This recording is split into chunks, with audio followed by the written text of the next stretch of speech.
এখন যে গেটে আমি দাঁড়িয়ে রয়েছি ঠিক এটি হচ্ছে দ্বিতীয় গেট বা পশ্চিম দিকের গেট, অর্থাৎ এটি হচ্ছে আরও একটি এক্সিট পয়েন্ট যেখান থেকে কলেজ থেকে বেরোনো সম্ভব বা ঢোকানো সম্ভব।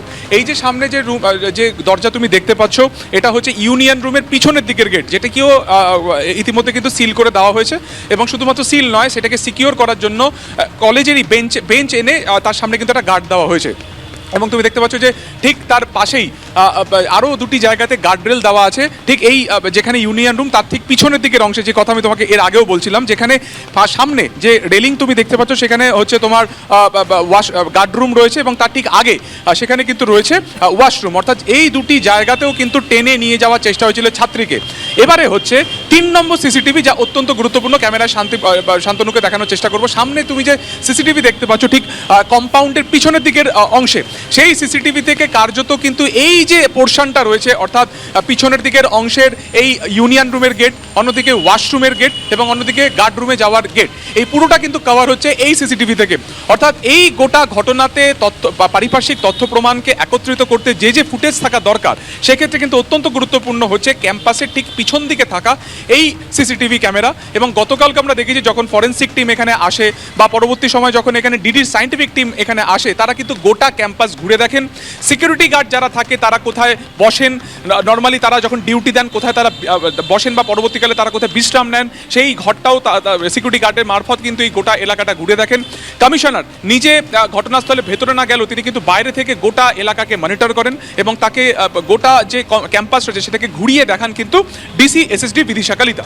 ফলত এই মুহূর্তে দাঁড়িয়ে অত্যন্ত গুরুত্বপূর্ণ হচ্ছে দুটো জিনিস। এক, যে নির্যাতিতা কমপ্লেন করেছেন, যে লিখিত অভিযোগ দায়ের করেছে, তার বয়ান রেকর্ড করা, যা ইতিমধ্যে প্রাথমিকভাবে পুলিশের তরফে নেওয়া হয়েছে 26 তারিখে। এবং সেই পরিপ্রেক্ষিতেই প্রমিত মুখোপাধ্যায়, অন্যদিকে জেব আহমেদ এবং অবশ্যই অন্যতম অভিযুক্ত মনোজিৎকে গ্রেফতার করা হয়েছে। এর পাশাপাশি হচ্ছে এই যে 3 অভিযুক্ত, সেই 3 অভিযুক্ত যাদেরকে ইতিমধ্যে গ্রেফতার করা হয়েছে, তাদের নিজেদের কাস্টাডিতে 4 দিন পাওয়া গেছে। মঙ্গলবারে তাদের পরবর্তী প্রোডাকশন ডেট।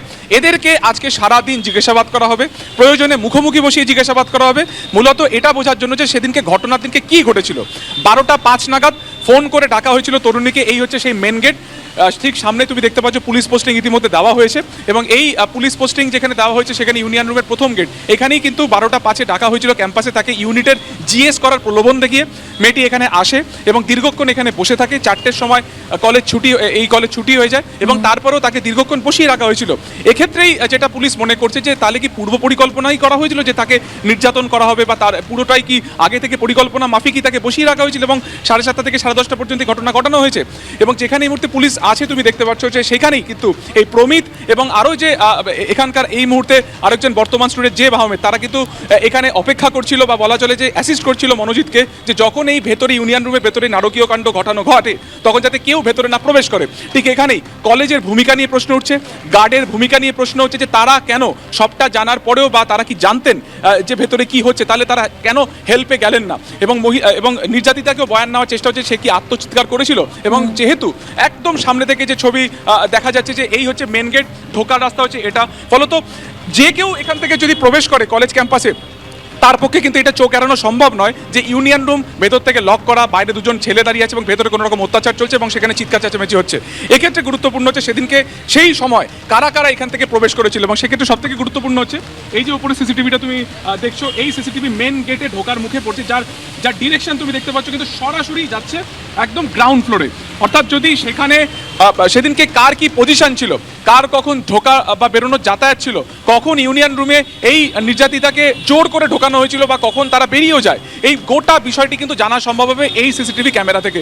এবং সামনে ঠিক যেখানে মনোজিতের পোস্টার যেখানে পড়েছে দেওয়ালে, তার দাপটও বোঝা যাচ্ছে একদম ঢোকার মুখে। মনোজিতের একদম সাদা লেখা যেটা রয়েছে যে মনোজিৎ দাদা ইজ ইন আওয়ার হার্ট, এবং ওপরে তৃণমূল আমরা সবাই সমর্থক, অর্থাৎ বোঝাই যাচ্ছে যে তার দাপট কতটা ছিল।